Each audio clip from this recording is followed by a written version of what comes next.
बिस्मिल्लाहिर्रहमानिर्रहीम। Dear students, mathematics 9th class, हमारा topic है types of matrices. Previous lecture में हमने कुछ टाइप्स मैट्रिसेस की डिस्कस कर ली थी। आज हमने टाइप नंबर 8 डिस्कस करनी है, जो कि हमारे पास है सिमेट्रिक मैट्रिक्स। किसी भी मैट्रिक्स का अगर चेक करना हो कि ये सिमेट्रिक है या नहीं है, तो हम उस मैट्रिक्स का ट्रांसपोज फाइंड कर लेते हैं। अगर उस मैट्रिक्स का ट्रांसपोज उसी मैट्रिक्स के इक्वल आ जाए तो वो जो मैट्रिक्स होता है वो सिमेट्रिक मैट्रिक्स होता है। फॉर एग्जांपल, हमारे पास एक मैट्रिक्स है बी, जिसका ऑर्डर है 3/3। याद रखिएगा कि सिमेट्रिक मैट्रिक्स हमेशा स्क्वायर मैट्रिक्स होगा, जिसकी नंबर ऑफ रोज़ और कॉलम्स आपस में इक्वल होंगी। तो ये जो मैट्रिक्स हमने लिए हुआ है एग्जांपल के तौर पे, इसकी 3 रोज़ हैं और 3 कॉलम्स हैं, तो ये 3/3 ऑर्डर का मैट्रिक्स है। अब अगर हम ये चेक करना चाहते हैं कि ये मैट्रिक्स सिमेट्रिक है या नहीं है, तो हमें इस मैट्रिक्स का ट्रांसपोज फाइंड करना पड़ेगा। तो सबसे पहले हम यहाँ लिखेंगे transpose of B. Transpose of B is equal to, तो जब भी किसी मैट्रिक्स का ट्रांसपोज फाइंड करना हो तो रोज़ को कॉलम्स में चेंज कर देते हैं या कॉलम्स को रोज़ में चेंज कर देते हैं। तो यहाँ जो फर्स्ट रो है हम उसको फर्स्ट कॉलम में चेंज कर देंगे। फर्स्ट रो की एंट्रीज़ हैं 1 2 3, तो यहाँ हम इसको फर्स्ट कॉलम बना देंगे 1 2 3। सेकंड रो को हम सेकंड कॉलम बनाएंगे। सेकंड रो की एंट्रीज़ हैं 2 -1 4, तो 2 -1 4 कॉलम में चेंज कर दिया। फिर थर्ड रो को भी कॉलम में चेंज करेंगे, जिसकी एंट्रीज़ हैं 3 4 0, तो जब चेंज करके किया तो 3 4 0। तो अगर आप गौर से देखें तो जब हमने गिवन मैट्रिक्स बी का ट्रांसपोज लिया तो पलट के हमारे पास वही मैट्रिक्स बी आ गया। इस वजह से ये जो मैट्रिक्स बी है ये स्क्यू सिमेट्रिक है।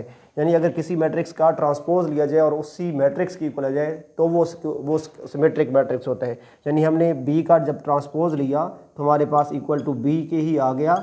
इस वजह से ये मैट्रिक्स बी जो है वो सिमेट्रिक मैट्रिक्स है। नेक्स्ट जो टाइप है, टाइप नंबर 9, वो हमारे पास है स्क्यू सिमेट्रिक मैट्रिक्स। तो स्क्यू सिमेट्रिक मैट्रिक्स में जब भी किसी मैट्रिक्स को देखना हो कि ये स्क्यू सिमेट्रिक मैट्रिक्स है या नहीं है, तो हमने सबसे पहले उस मैट्रिक्स का ट्रांसपोज ले लेना है। फिर हमने उस मैट्रिक्स का नेगेटिव मैट्रिक्स बनाना है। अगर किसी मैट्रिक्स का ट्रांसपोज उसी के नेगेटिव के इक्वल आ जाए तो वो जो मैट्रिक्स होता है वो स्क्यू सिमेट्रिक मैट्रिक्स होता है। फॉर एग्जांपल, हमारे पास एक मैट्रिक्स है 3/3 ऑर्डर का, जिसकी एंट्रीज़ हैं 0 2 3 -2 0 1 -3 -1 0। तो सबसे पहले हम इसका ट्रांसपोज चेक करेंगे। ट्रांसपोज ऑफ ए फाइंड करेंगे। ट्रांसपोज फाइंड करने का रूल ये होता है कि जब भी किसी मैट्रिक्स का ट्रांसपोज फाइंड करना हो तो रोज़ को कॉलम्स में चेंज कर देते हैं या कॉलम्स को रोज़ में चेंज कर देते हैं। तो यहाँ हमारे पास फर्स्ट कॉलम है 0 2 3, तो हम इसको फर्स्ट रो है हमारे पास 0 2 3, तो हम इसको फर्स्ट कॉलम में चेंज कर देंगे। फिर सेकंड रो है हमारे पास -2 0 1, तो इसको भी हम कॉलम में चेंज कर देंगे, यानी -2 0 1 कॉलम राइट कर लेंगे। फिर थर्ड रो को भी हमने कॉलम में चेंज कर देना है, तो -3 -1 0, ये थर्ड रो की एंट्रीज थी, कॉलम में चेंज कर दिया हमने। ट्रांसपोर्ट फाइंड करने के बाद हम इसी मैट्रिक्स ए का जो है वो नेगेटिव मैट्रिक्स फाइंड करेंगे। इसका जब नेगेटिव मैट्रिक्स फाइंड कर लेते हैं, ठीक है, तो नेगेटिव मैट्रिक्स जब इसका फाइंड करेंगे ए का, तो वो होगा जी -a इज़ इक्वल टू। अब रूल के मुताबिक जब भी किसी मैट्रिक्स का नेगेटिव मैट्रिक्स बनाना हो तो उसकी तमाम एंट्रीज़ के साइन जो है वो चेंज कर देते हैं। चूँकि 0 न्यूट्रल नंबर होता है, नॉट पॉजिटिव नॉट नेगेटिव, तो 0 का कोई भी साइन यहाँ राइट नहीं करेंगे। 0 को 0 ही राइट करेंगे। +2 है तो इसको चेंज कर देंगे -2 में। +3 है तो इसको चेंज कर देंगे -3 में। फिर -2 है तो इसको चेंज कर देंगे +2 में। फिर 0 है तो 0 ही रहेगा। +1 है तो -1 में चेंज कर देंगे। -3 है तो +3 में चेंज कर देंगे। -1 है तो +1 में चेंज कर देंगे। 0 है तो 0 ही रहेगा।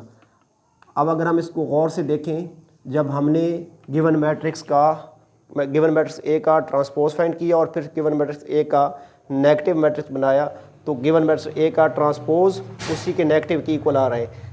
ट्रांसपोज वाली मैट्रिक्स की फर्स्ट रो की एंट्रीज हैं 0 -2 3, और नेगेटिव मैट्रिक्स की भी फर्स्ट रो की एंट्रीज हैं 0 -3। सेकंड रो की ट्रांसपोज वाले मैट्रिक्स की एंट्रीज हैं 2 0 -1, और नेगेटिव वाले मैट्रिक्स की भी सेकंड रो की एंट्रीज हैं 2 0 -1। ट्रांसपोज वाले मैट्रिक्स की भी थर्ड रो की एंट्रीज हैं 1 3 1 0, और नेगेटिव वाले मैट्रिक्स की भी थर्ड रो की एंट्रीज हैं 3 1 0। तो आपने देखा कि गिवन मैट्रिक्स ए का जो ट्रांसपोज है वो उसी मैट्रिक्स ए के नेगेटिव की इक्वल आ गया है। तो हम कहेंगे कि ए जो है वो स्क्यू सिमेट्रिक मैट्रिक्स है। यानी अगर किसी मैट्रिक्स का ट्रांसपोज ऑफ ए इक्वल आ जाए -a के, यानी नेगेटिव मैट्रिक्स इक्वल आ जाए, तो गिवन मैट्रिक्स ए जो होता है वो कौन सा मैट्रिक्स होता है? Skew symmetric matrix. तो डियर स्टूडेंट्स, ये दोनों डेफिनेशंस अच्छे तरीके से आपने प्रिपेयर करनी है, याद करनी है और फिर राइट करनी है। अच्छी तरीके से प्रैक्टिस कीजिएगा, दुआओं में याद रखिएगा। आज का हमारा टॉपिक कंप्लीट हो गया। खुदा हाफिज़।